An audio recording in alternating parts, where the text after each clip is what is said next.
Varanasi court ने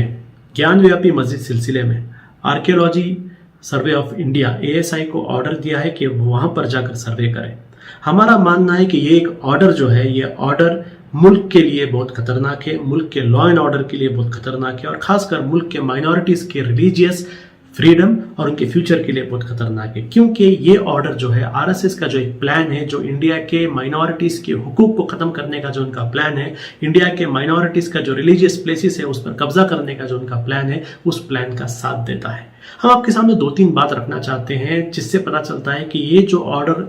Varanasi court का है, ये ऑर्डर ने बहुत सारे अहम चीजों को नजरअंदाज किया है। पहली चीज आप जानते हैं कि बाबरी मस्जिद का जो जजमेंट आया था, उस जजमेंट में भी ये बात क्लियर कहा गया था कि सर्वे यानी आर्कियोलॉजिकल सर्वे को बुनियाद बनाकर एक टाइटल सूट का फैसला नहीं लिया जा सकता। इस चीज को भी इस ऑर्डर ने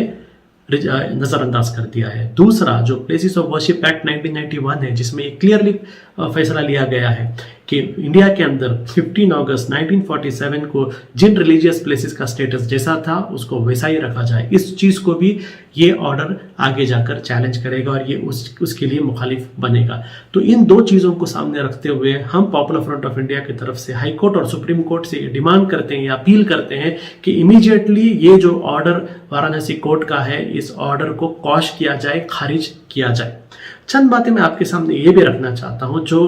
जिस पर गौर करना बहुत जरूरी है। पहला, अगर आप ये क्रोनोलॉजी को समझेंगे कि बाबरी मस्जिद केस में भी इसी तरीके से ASI सर्वे को लाया गया, वहां पर जाकर खुदाई की गई और उस चीज को बहाना बनाकर हम देखते हैं मुल्क के अंदर कैसा एक माहौल किया गया, एक झूठ को फैलाया गया और आगे जाके जजमेंट में किस तरीके से इस चीजों को सामने लाया गया। तो अब ज्ञानव्यापी मस्जिद के सिलसिले में भी यही किया जा रहा है। दूसरा अहम बात है, इस सर्वे के अंदर आप देखेंगे 2 माइनॉरिटी कम्युनिटी के लोगों को भी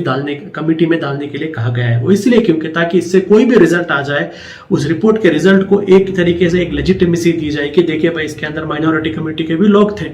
तो ये पूरे चालों हमें समझना है। ऐसे ही चाल बाबरी मस्जिद के वक्त भी किया गया था। दूसरा चीज, बहुत इंपॉर्टेंट चीज जो इंडिया के हर एक नागरिक को सोचना है, वो ये है कि जो बार बार हम देख रहे हैं कि जुडिशरी की तरफ से ऐसे फैसले होते हैं जो RSS के जो एक कम्युनल फैसिस्ट प्लान है, उस प्लान को साथ देने वाले जो जजमेंट्स और जो डिसीजंस होते हैं, ये हमारे मुल्क के लॉ एंड ऑर्डर के लिए और हमारे मुल्क के सेक्युलर फैब्रिक के लिए और हमारे मुल्क का जो एक आइडिया ऑफ इंडिया है, इसके लिए भी बहुत खतरनाक है। इस चीजों को भी हमें जहन में रखना चाहिए। अब ये जो एक फैसला, ये जो कोर्ट ऑर्डर आया है, इसमें क्या रिएक्शन होगा, हमारे मुल्क के जो मेजॉरिटी कम्युनिटी है वो कैसा रिएक्ट करेगी और हमारे मुल्क के जो पॉलिटिकल पार्टीज है वो किस तरीके से उसको रिएक्ट करेंगे, ये डिफाइन करेगा उनका सेक्युलरिज्म में उनका कमिटमेंट कितना है। देखो, सेक्युलरिज्म के बारे में तो बड़ी बड़ी बातें हर कोई करता है, लेकिन जब ऐसे बात आते हैं, जब सेक्युलरिज्म को डिफेंड करने की जरूरत होती है, हम देखते हैं कि बहुत सारे लोग जो बाकी टाइम पर सेक्युलरिज्म का लेक्चर देते हैं, ऐसे वक्त में वो लोग खामोश हो जाते हैं। तो हम यहाँ पर कहते हैं मुल्क के आवाम से और हर पॉलिटिकल पार्टी से और हर लोगों से कि ऐसे जो जजमेंट आते हैं जो आगे जाकर मुल्क के लिए खतरनाक बनेंगे, ऐसे जजमेंट्स को इसकी मुखालिफत की जाए और सुप्रीम कोर्ट से और हाई कोर्ट से भी हम डिमांड करते हैं कि इंश्योर किया जाए कि जुडिशरी की तरफ से कभी भी ऐसा कोई भी काम ना हो जो इंडिया के माइनॉरिटी की जो राइट्स हैं, उस राइट्स को खतरे में डाले, हमारे मुल्क का जो लॉ एंड ऑर्डर है उस लॉ एंड ऑर्डर को खतरे में डाले। ऐसा कोई भी काम जुडिशरी की तरफ से भी नहीं होना चाहिए। और हम मुल्क से ये भी आवाम से भी ये भी अपील करते हैं